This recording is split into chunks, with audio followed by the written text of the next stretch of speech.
Selamat jumpa kembali saudara-saudara sekalian di rumah.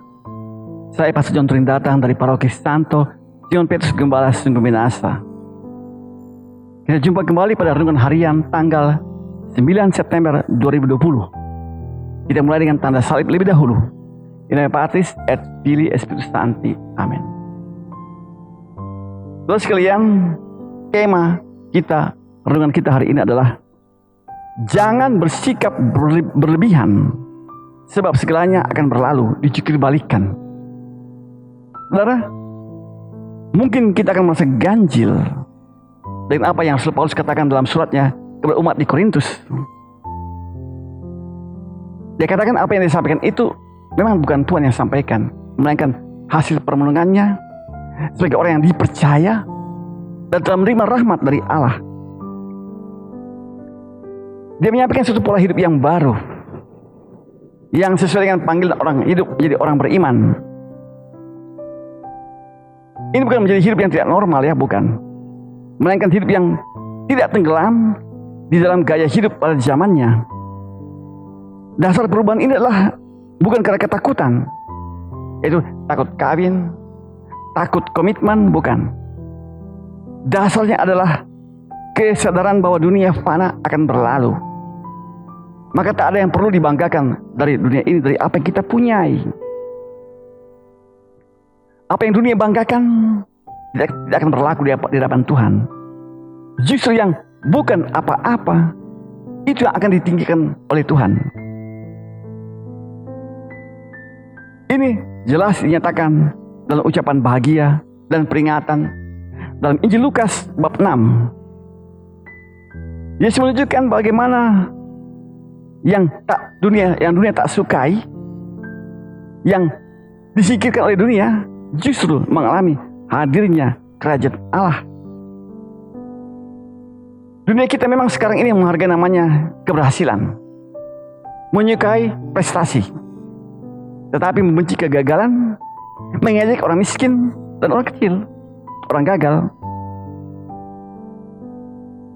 Dan karena inilah, maka orang yang miskin tetap miskin, yang bodoh tetap bodoh, yang gagal dan tetap gagal, dan yang berprestasi semua lumpuh dalam kehidupan.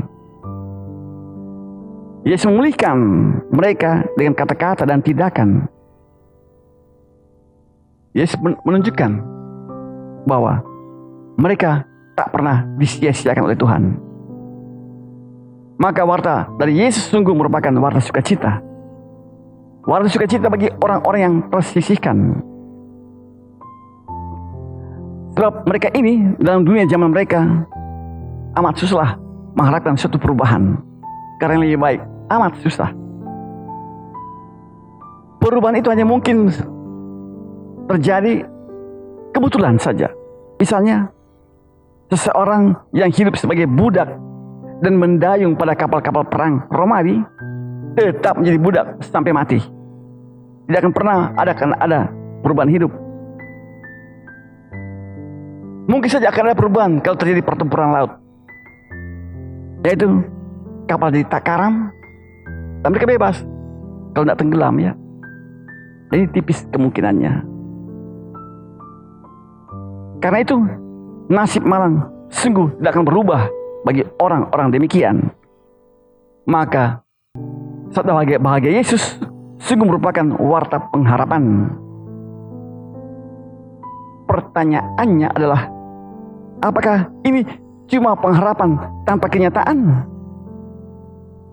Pada bab-bab Injil Lukas sebelumnya ditunjukkan betapa Yesus menyembuhkan orang yang lumpuh, orang yang sakit disembuhkan, orang kerasukan dibebaskan, orang kusta dipulihkan kulitnya, seluruh tubuhnya, orang lumpuh berjalan.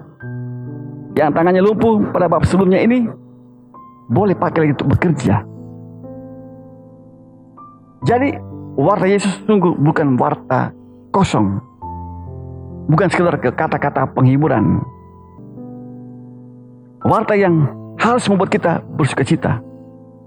Dan warta ini juga berlaku buat kita. Mengapa? Karena orang menyangka bahwa nasibnya tak mungkin bisa berubah. Itu sangkaannya, kita juga kadang-kadang seperti itu. Tak mungkin berubah. Sekali berdosa, tetap berdosa. Tak mungkin ada pertobatan. Selalu ulang dosa yang sama. Ya, itu keluhan kita.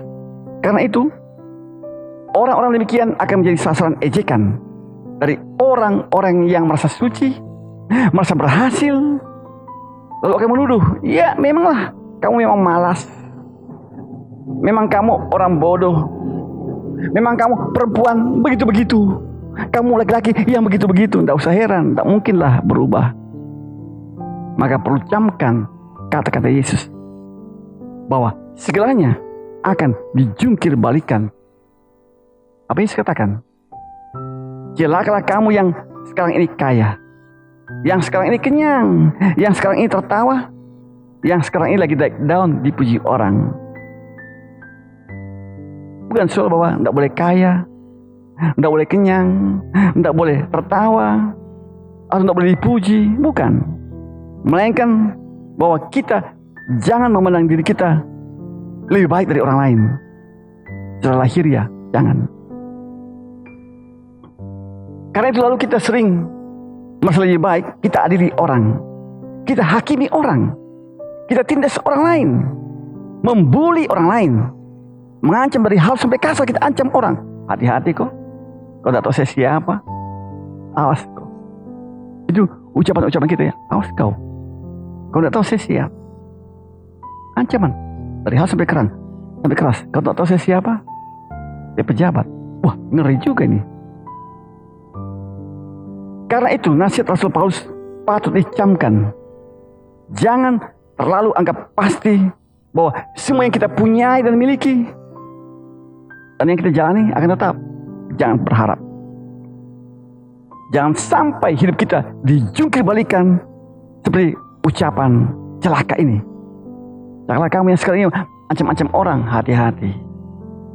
Hidup kita jalani dengan pertama-tama menyadari bahwa semuanya akan berlalu.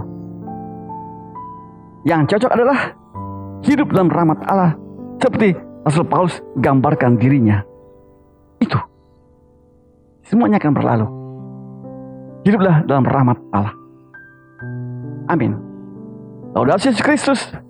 Terpuji nama Yesus. Semoga Tuhan memberkati kita sepanjang hari ini dengan kehidupan yang baik. Saya Pastor Antonin datang dari Paroki Simon Petrus Gembala Singgunasa. Sampai jumpa pada kesempatan berikut.